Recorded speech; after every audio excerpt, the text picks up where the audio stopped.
2026년 6월 2일 화요일 신도제일교회 오늘의 양식을 시작하겠습니다. 오늘 하루 성경 읽기는 마가복음 4장입니다. 예수께서 다시 바닷가에서 가르치시니 큰 무리가 모여들거늘 예수께서 바다에 떠있는 배에 올라앉으시고 온 무리는 바닷가 육지에 있더라. 이에 예수께서 여러 가지를 비유로 가르치시니 그 가르치시는 중에 그들에게 이르시되 들으라. 씨를 뿌리는 자가 뿌리러 나가서 뿌릴새 더러는 길가에 떨어짐에 새들이 와서 먹어버렸고 더러는 흙이 얕은 돌밭에 떨어짐에 흙이 깊지 아니하므로 곧 싹이 나오나 해가 돋은 후에 타서 뿌리가 없으므로 말랐고 더러는 가시떨기에 떨어짐에 가시가 자라 기운을 막음으로 결실하지 못하였고 더러는 좋은 땅에 떨어짐에 자라 무성하여 결실하였으니 30배나 60배나 100배가 되었느니라 하시고 또 이르시되 들을 귀 있는 자는 들으라 하시니라. 예수께서 홀로 계실 때에 함께한 사람들이 12제자와 더불어 그 비유들에 대하여 물으니 이르시되 하나님 나라의 비밀을 너희에게는 주었으나 외인에게는 모든 것을 비유로 하나니 이는 그들로 보기는 보아도 알지 못하며 듣기는 들어도 깨닫지 못하게 하여 돌이켜 죄사함을 얻지 못하게 하려 함이라 하시고 또 이르시되 너희가 이 비유를 알지 못할진대 어떻게 모든 비유를 알겠느냐. 뿌리는 자는 말씀을 뿌리는 것이라. 말씀이 길가에 뿌려졌다는 것은 이들을 가리킴이니 곧 말씀을 들었을 때에 사탄이 즉시 와서 그들에게 뿌려진 말씀을 빼앗는 것이요 또 이와 같이 돌밭에 뿌려졌다는 것은 이들을 가리킴이니 곧 말씀을 들을 때에 즉시 기쁨으로 받으나 그 속에 뿌리가 없어 잠깐 견디다가 말씀으로 인하여 환난이나 박해가 일어나는 때에는 곧 넘어지는 자요 또 어떤 이는 가시떨기에 뿌려진 자니 이들은 말씀을 듣기는 하되 세상의 염려와 재물의 유혹과 기타 욕심이 들어와 말씀을 막아 결실하지 못하게 되는 자요 좋은 땅에 뿌려졌다는 것은 곧 말씀을 듣고 받아 30배나 60배나 100배의 결실을 하는 자니라. 또 그들에게 이르시되 사람이 등불을 가져오는 것은 말 아래에나 평상 아래에 두려 함이냐 등경 위에 두려 함이 아니냐. 드러내려 하지 않고는 숨긴 것이 없고 나타내려 하지 않고는 감추인 것이 없느니라. 들을 귀 있는 자는 들으라. 또 이르시되 너희가 무엇을 듣는가 스스로 삼가라. 너희의 헤아리는 그 헤아림으로 너희가 헤아림을 받을 것이며 더 받으리니 있는 자는 받을 것이요 없는 자는 그 있는 것까지도 빼앗기리라. 또 이르시되 하나님의 나라는 사람이 씨를 땅에 뿌린과 같으니 그가 밤낮 자고 깨고 하는 중에 씨가 나서 자라되 어떻게 그리 되는지를 알지 못하느니라. 땅이 스스로 열매를 맺되 처음에는 싹이요 다음에는 이삭이요 그 다음에는 이삭에 충실한 곡식이라. 열매가 익으면 곧 낫을 대나니 이는 추수 때가 이르렀음이라. 또 이르시되 우리가 하나님의 나라를 어떻게 비교하며 또 무슨 비유로 나타낼까.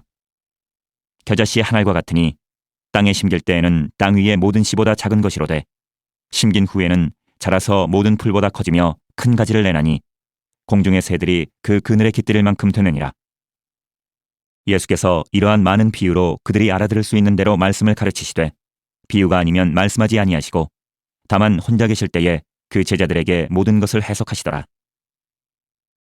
그날 저물 때에 제자들에게 이르시되 우리가 저편으로 건너가자 하시니 그들이 무리를 떠나 예수를 배에 계신 그대로 모시고 가매 다른 배들도 함께하더니 큰 광풍이 일어나며 물결이 배에 부딪혀 들어와 배에 가득하게 되었더라. 예수께서는 고물에서 베개를 베고 주무시더니 제자들이 깨우며 이르되 선생님이여 우리가 죽게 된 것을 돌보지 아니하시나이까 하니 예수께서 깨어 바람을 꾸짖으시고 바다더러 이르시되 잠잠하라 고요하라 하시니 바람이 그치고 아주 잔잔하여지더라. 이에 제자들에게 이르시되 어찌하여 이렇게 무서워하느냐 너희가 어찌 믿음이 없느냐 하시니 그들이 심히 두려워하여 서로 말하되 그가 누구이기에 바람과 바다도 순종하는가 하였더라. 오늘 하늘 양식의 말씀은 디모데전서 1장 12절에서 17절 말씀입니다. 나를 능하게 하신 그리스도 예수 우리 주께 내가 감사함은 나를 충성되이 여겨 내게 직분을 맡기심이니 내가 전에는 비방자요 박해자요 폭행자였으나 도리어 긍휼을 입은 것은 내가 믿지 아니할 때에 알지 못하고 행하였음이라. 우리 주의 은혜가 그리스도 예수 안에 있는 믿음과 사랑과 함께 넘치도록 풍성하였도다. mit보다 모든 사람이 받을 만한 이 말이여. 그리스도 예수께서 죄인을 구원하시려고 세상에 임하셨다 하였도다. 죄인 중에 내가 괴순이라. 그러나 내가 긍휼을 입은 까닭은 예수 그리스도께서 내게 먼저 일체 오래 참으심을 보이사 후에 주를 믿어 영생 얻는 자들에게 본이 되게 하려 하심이라. 영원하신 왕 곧 썩지 아니하고 보이지 아니하고 홀로 하나이신 하나님께 존귀와 영광이 영원무궁하도록 있을지어다. 아멘. 겸손한 종 사도 바울.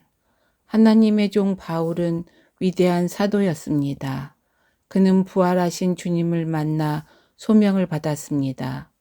이후 예수 그리스도의 복음이 전해지지 않은 지금의 튀르키예와 그리스 전역을 다니면서 교회를 세우며 기독교의 지평을 넓혔습니다. 설립 초기 단계인 교회들은 아직 신앙생활에 서툴러서 여러 문제에 봉착하곤 했습니다.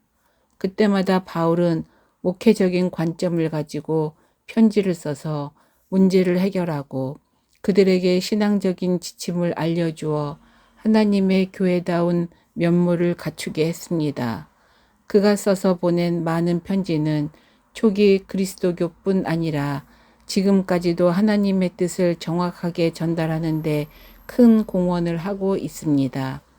특히 그는 예수 그리스도 이전의 구약 성경과 예수 그리스도 이후의 신약 성경을 이어주는 가교 역할을 충실히 이행했습니다. 그는 소아시아 다소 지역에서 태어나 그레코로만 철학을 충분히 소화했고 유대인 가정에서 유대 문화와 바리새 교육을 받았습니다. 그것을 바탕으로 예수 그리스도의 가르침을 보편적으로 해석해낸 위대한 사상가였습니다. 단지 능력치로만 본다면 사도 바울만한 인물은 다시 없다고 해도 과언이 아닙니다. 그럼에도 그는 겸손했습니다. 본문을 보면 과거의 자신을 비방자요, 박해자요, 폭행자라고 소개하고 나아가 죄인 중에 내가 괴수라고 표현합니다. 즉, 전에나 지금이나 자신은 죄가 많고 부족한 사람이라고 고백합니다. 그리고 그가 거룩한 직분을 맡게 된 것은 자격과 능력이 있어서가 아니라 온전히 하나님의 은혜 때문이며 하나님께서 긍휼을 베풀어 주신 결과라고 말합니다. 그러나 내가 긍휼을 입은 까닭은 예수 그리스도께서 내게 먼저 일체 오래 참으심을 보이사 후에 주를 믿어 영생 얻는 자들에게 본이 되게 하려 하심이라. 은혜란 하나님께서 값없이 주시는 선물입니다. 하나님께서 은혜로 직분을 맡기셨기에 사도 바울은 겸손할 수밖에 없었고 충직한 종으로서 하나님께 존귀와 영광을 돌리는 것이 마땅하다고 여겼습니다. 사도 바울이 이런 마음으로 헌신했다면 우리 그리스도인들 역시 하나님께서 값없는 은혜로 주신 직분을 겸손한 마음으로 감당해야 할 것입니다. 기도하겠습니다.